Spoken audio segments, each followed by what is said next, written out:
Hi viewers, welcome back to my channel once again. बात करें वर्तमान टी20 आई सीरीज भारत और श्रीलंका के बीच खेली जा रही है। पहले दो मैच हो चुके हैं और एक एक से बराबर हो गई है टीम, और उसके बाद अब 7 तारीख को डिसाइडर खेला जाएगा। तो बात करेंगे इन दोनों मैचों के क्रक्स की, क्या निकल के आया और क्या भारतीय टीम की कमियां रही, क्या श्रीलंका की खूबियां रही और किस तरह से ये दोनों मैच हुए। पहले मेरे पिछले वीडियो में जाएंगे जिसमें मैंने आपको बताया था कि बहुत नैरो सीरीज रहने वाली है और बहुत ही नैरो मार्जिन के मैचेस रहेंगे। दोनों मैचों में आपने देख लिया, पहला मैच भारत ने 2 रन से जीता और दूसरा मैच श्रीलंका ने 16 रन से जीता। कल के मैच में भी बहुत कुछ हो सकता था, कुछ भी हो सकता था, जब बहुत एक आउटस्टैंडिंग इनिंग अक्षर पटेल ने खेली, सूर्य कुमार यादव ने एज यूजुअल, और उसके अलावा अगर बात करें तो 9 और 10 बॉलों पे जो 22-23 रन बनाए थे। शिवम मावी ने बहुत अच्छा उन्होंने भी पोटेंशियल दिखाया। तो मेरे हिसाब से एक अच्छी बात इसमें हमें ये पता चली है कि हमें एक लेटर ऑर्डर में भी एक अच्छा ऑलराउंडर बैट्समैन मिल गया है और एक शायद हार्ड हिटिंग बैट्समैन मिल गया है।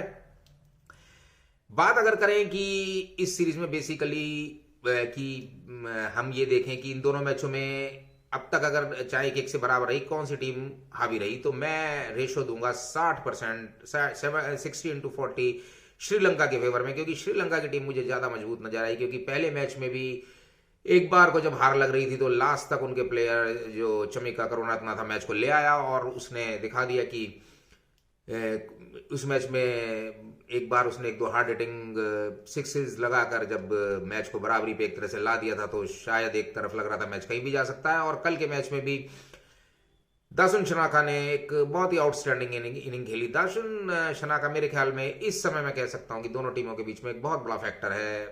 डिफरेंस अगर हम करें तो डिफरेंशिएशन में जो मैं 60% का रेशो दे रहा हूं श्रीलंका को, वो शायद उसी की वजह से दे रहा हूं।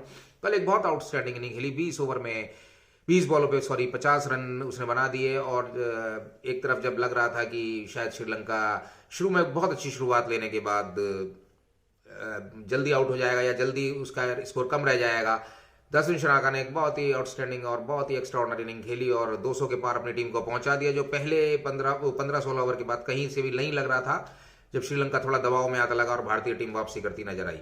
बात अब यहां करेंगे भारतीय टीम की। तो कल मैं अक्षर पटेल से बहुत प्रभावित हुआ। 20 बॉलों पे उन्होंने भी 50 रन का 50 लगाया और बहुत अच्छी तरह से एक आउटस्टैंडिंग इनिंग खेली।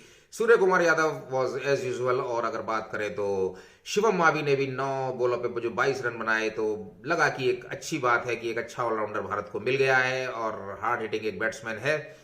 अब यहां अगर हम थोड़ी सी कमियां देखें तो कुछ उजागर हुई भारतीय टीम की कि ओपनिंग आपके लिए फिर एक बार प्रश्न चिन्ह बन गया है, क्योंकि शुभमन गिल दोनों मैचों में फ्लॉप रहे और राहुल त्रिपाठी को लिया गया संजू सैमसन की जगह, तो वो भी अपना पहला टी20 में कुछ खास कारनामा नहीं कर पाए। अब बात करें कि हम क्यों हारे, तो अगर आप ये कहें कि जी 3 बॉलें 9 बॉल जो थी अर्शदीप की, हम उसकी वजह से हार गए, तो कहीं से भी वो हार नहीं है। आपका टॉप ऑर्डर फिर एक बार फेल हुआ और ये तो मिडिल ऑर्डर थोड़ा सा अच्छा आया, तो आपका अच्छा एक स्कोर आप ले गए और एक बार को मैच आपने बहुत क्लोज कर दिया था, जब 19वें ओवर तक 186 पे 6 था दोनों टीमों का स्कोर। तो इस हिसाब से अगर हम देखा जाए तो भारतीय टीम की थोड़ी सी ओपनिंग डगमगा रही है। दोबारा मैं फिर आपको कहूंगा कि आपको एक बार को या तो आप ऋतुराज गायकवाड़ को लाइए और आप जल्दी ही आप पृथ्वी शॉ को लेकर आइए टी20 के लिए। आप उस लड़के का भी कैरियर खराब कर रहे हैं अगर उसको आप बार बार नहीं लेंगे और बार बार उसको इग्नोर करेंगे। संजू सैमसन का मुझे नहीं समझ आता है कि जब भी उन्हें मौका मिलता है वो चूक क्यों जाते हैं। एक बहुत अच्छा फर्स्ट टी20 में उनको मौका मिला और एक अननेसेसरली जब विकेट गिर रहे हैं वो अननेसेसरली एक शॉट बेकार का मार दिया, जबकि उसी ओवर में पहले एक भाग्य की वजह से एक कैच छूटा भी था। तो मुझे नहीं समझ आता कि इन प्लेयर्स को, जिनके बारे में इतना बोर्ड भी क्रिटिसाइज होता है, सेलेक्टर्स भी क्रिटिसाइज होते हैं, तो जब इनको चांस मिलता है, और ये संजू सैमसन के साथ बहुत बड़ी प्रॉब्लम रही है। हालांकि कई लोग उनको फेवर करते हैं कि भाई ये इनको नहीं खिलाया जा रहा, लेकिन मेरा मानना यह है कि संजू सैमसन ये गलतियां बार बार करते हैं और अगर इस तरह से करेंगे तो बहुत बड़ा कंपटीशन है इस टीम के अंदर, इस देश में आपको ज्यादा चांस मिलने नहीं वाले, तो आपको अब इनको भुनाना पड़ेगा और बहुत जल्दी भुनाना पड़ेगा। राहुल त्रिपाठी भी 32 साल की उम्र में डेब्यू करने वाले प्लेयर बने और उसके बाद कल एक अच्छा उन्होंने शॉट खेला, तो लगा कि शायद एक बड़े स्कोर को ले जाएंगे, जैसे वो आईपीएल में खेलते आए हैं। आईपीएल की वजह से ही वो टीम में आए हैं। 124 आईपीएल के मैच खेल कर वो शायद उन्होंने, जहां तक मेरा ख्याल है, वापसी कर वो पदार्पण किया है टी20 में। तो उनको भी ध्यान रखना चाहिए कि कैरियर की अगर शुरुआत है, क्योंकि हर एक खिलाड़ी का लक सूर्य कुमार यादव जैसा नहीं होता या ईशान किशन जैसा नहीं होता।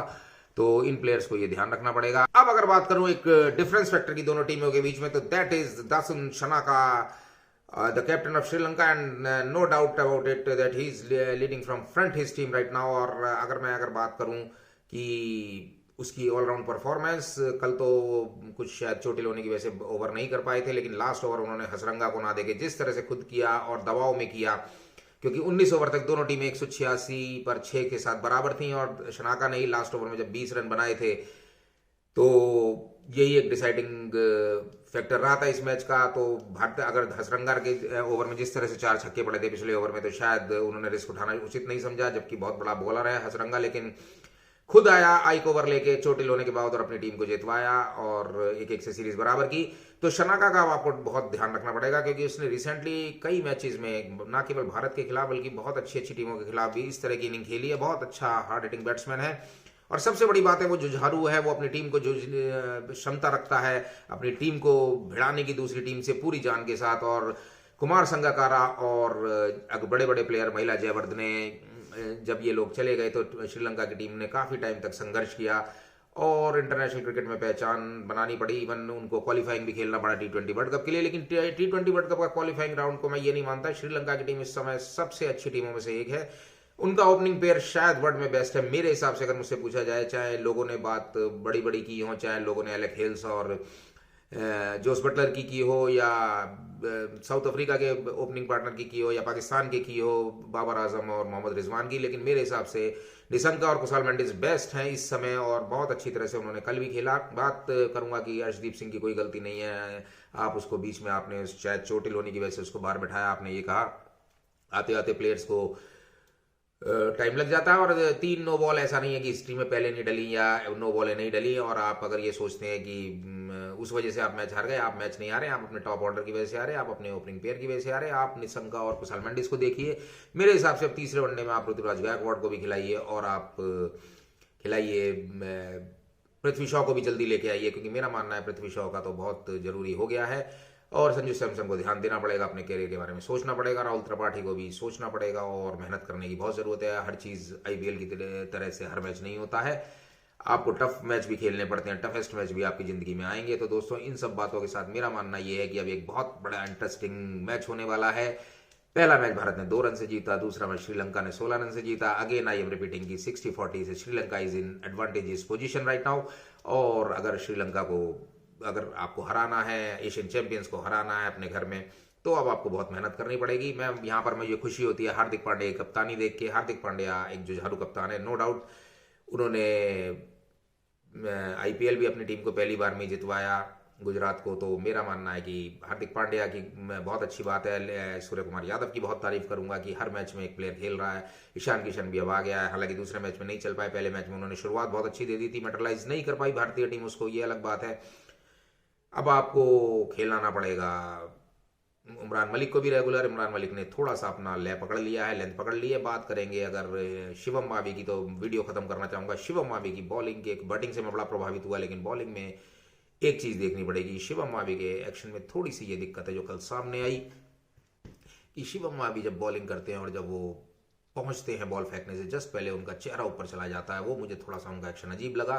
क्योंकि T20 और ODI में ये आपके लिए दिक्कत आएगी, क्योंकि आपको बैट्समैन की मूवमेंट को लास्ट तक देखना पड़ता है, ऑफ की तरफ जा रहा, लेग की तरफ जा रहा, और आज इतने अच्छे शॉट्स इजाद हो गए हैं T20 में।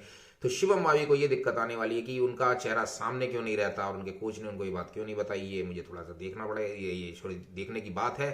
और जल्दी खैर धीरे धीरे इंटरनेशनल क्रिकेट में आएंगे, चीजें समझ आती हैं, लेकिन डेफिनेटली उनके इस एक्शन में, क्योंकि उनका चेहरा बिल्कुल मैंने देखा आसमान की तरफ चला जाता है बॉल फेंकने के ठीक पहले, जो शायद एक तेज बॉलर के लिए सही नहीं है।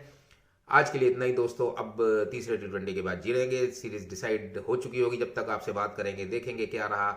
लेकिन वर्तमान में भारतीय टीम की ओपनिंग और बैटिंग में कुछ कमियां हैं जो उनको सुधारनी पड़ेंगी। इन सब बातों के साथ आज का वीडियो खत्म करता हूं। आप सबकी रात्रि शुभ, आपका दिन शुभ हो। बहुत बहुत नमस्कार।